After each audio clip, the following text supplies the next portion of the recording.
और किनका देना इनको? राधे राधे गुरुजी। हाँ जी, राधे राधे। मेरा नाम राम्या है और मैं सागर से आई हूँ।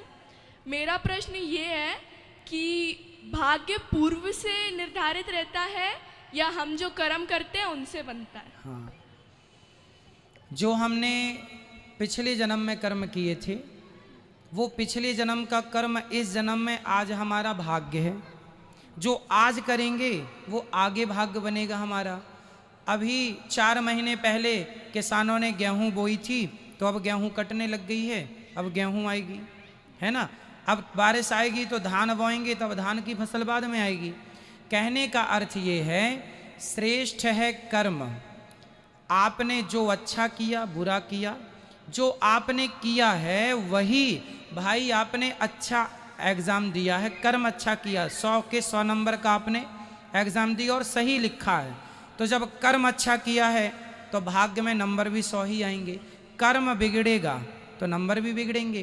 तो कर्म से भाग्य चलता है, भाग्य से कर्म नहीं है। भाग्य से कर्म नहीं है, कर्म से भाग्य है। इसलिए मन लगा के अच्छे कर्म करना चाहिए, भाग्य के चक्कर में नहीं पड़ना चाहिए। जिनका कर्म अच्छा होगा उनका भाग्य भी अच्छा ही होगा। कर्म बुरे तो भाग्य भी बुरा। जी गुरुजी। ठीक है, खुश रहिए। जाना है अब आपको?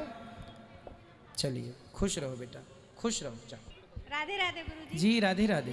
गुरुजी, मेरा सवाल है कि अभी नवरात्रि चल रही है, तो घर के बूढ़े बुजुर्ग कहते हैं कि जब तक अष्टमी की पूजा नहीं होती तो किसी देव स्थान पर नहीं जाना चाहिए, तो क्या ये सही बात है? भाई अपनी देवी की पूजा करें, हम अपने इष्ट की पूजा करें, अपनी कुल देवी की पूजा करें, पर देव स्थान में अब जैसे कथा चल रही है आपके यहाँ, हाँ। तो आप पूजा करें और कथा सुनने भी आए, इसमें कोई आपत्ति नहीं है। ये भगवान से जुड़ी बातें ही तो हैं। हाँ, मतलब अपन बीच में कोई भी मंदिर जा सकते हैं? बिल्कुल, बीच में जैसे आपकी पूजा पूरी हो जाए फिर आप चले जाओ। नहीं, अष्टमी के पहले घर से नहीं जाओ मतलब। ना जी, ऐसी कोई बातें नहीं है। सप्तमी षष्ठी को आप कहीं भी जा सकते हैं, पूजा के टाइम पूजा में रहो। गुरुजी, एक बात और, कल मेरी बेटी ने आपकी कथा सुनी, उसकी उम्र 6 वर्ष है।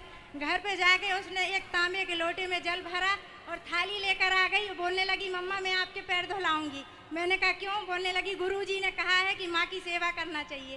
तो हमने कहा नहीं बेटा, अपने में ऐसे संस्कार नहीं, आप बेटी हो, हमें आपके धोना चाहिए।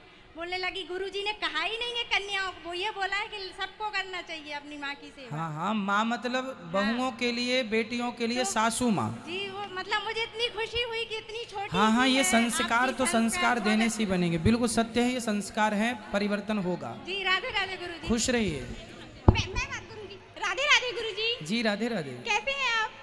हाँ, अभी कर लेना, ले आप गुरुजी। सब व्यवस्था कर लो। गुरुजी, जी, मुझे आपसे ये क्वेश्चन करना था कि विदुर रानी और वो विदुर राज जी ने ऐसा क्या किया था जो कृष्ण भगवान उनसे मिलने गए थे? विदुरानी और विदुर जी, जी, उन्होंने भगवान से अत्यधिक प्रेम किया था, अत्यधिक भक्ति की, इसलिए भगवान उनके पास मिलने गए उनसे। ठीक है, ठीक है। और मुझे आपको थैंक यू कहना था, जब से मैंने आपकी भागवत देखनी शुरू करी तो मुझे पढ़ाई नहीं करनी पड़ती ज्यादा, मतलब आप सब कुछ ही बता देते हैं मेरी पढ़ाई का उसमें। खुश रहिए। ठीक है, राधे राधे। राधे राधे। गुरुजी राधे राधे। गुरुजी राधे राधे। जी राधे राधे। कल टीवी पे देखता था, आज सामने देख रहा हूँ। अहो भाग्य हमारे, आपके दर्शन हुए, आपका आशीर्वाद चाहिए। खुश रहिए। इस तरफ किसी का सवाल है? ये 3 मूर्ति खड़ी हैं बेटा, इनको देना, फिर इसके बाद यहाँ इनको देना है। भैया बहुत देर से गमछा डाले खड़े हैं। गुरुजी चरण वंदन, चरण स्पर्श। खुश रहिए। गुरुजी, मैं अद्भुत ऊर्जा को महसूस कर रहा हूँ। मैं आप सबको बताऊं, मझौली वासी, गुरुदेव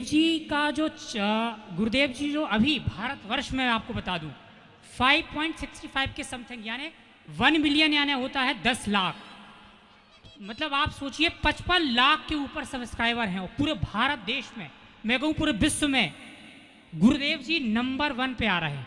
ये बहुत बड़ी बात है मझौली के लिए कि साक्षात ईश्वर का अवतार आपकी मझौली में। गुरुदेव जी, एक प्रश्न करना चाहूँगा। जी जी। गुरुदेव जी, सिद्ध कुंज का स्त्रोत या हम सप्तशती पढ़ते हैं तो उसमें ये आता है कि इति का प्रयोग ना करें, लक्ष्मी नाश होती है। समाप्ति का और अध्याय का प्रयोग ना करें, सर्वनाश होता है। तो क्या ऐसा है? और दूसरा प्रश्न ये है, चूंकि कीलक जो है, कीलित कर दिया है सप्तशती को, तो क्या जो सापोद्वार किया जाता है, 7 बार पढ़ा जाता है, तो एक विधान ये भी है कि आप एक दिन में ना कर पाए तो 1, दूसरे दिन 2, 3, फिर ऐसे सीक्वेंस। तो क्या आगे पीछे दोनों में करना चाहिए वो सापोद्वार?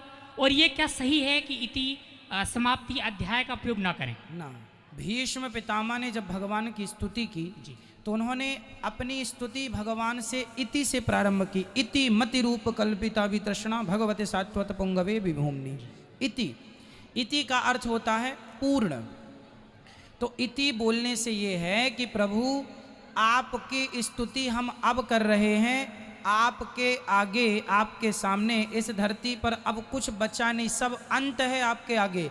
अब हम वहाँ से अपनी वाणी को शुरू करते हैं। भागवत के प्रत्येक अध्याय में इति है, मतलब पूर्ण हुआ, इसलिए इति का कोई दोष नहीं है, कर सकते हैं।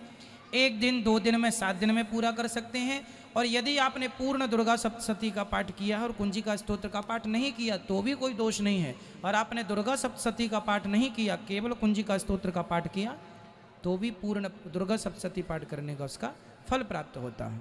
ठीक है, धन्यवाद गुरुजी। मैं चाहूँगा एक बार आशीर्वाद दें आप। खुश रहिए, खुश कोटि रहिए, कोटि प्रणाम। खुश रहिए।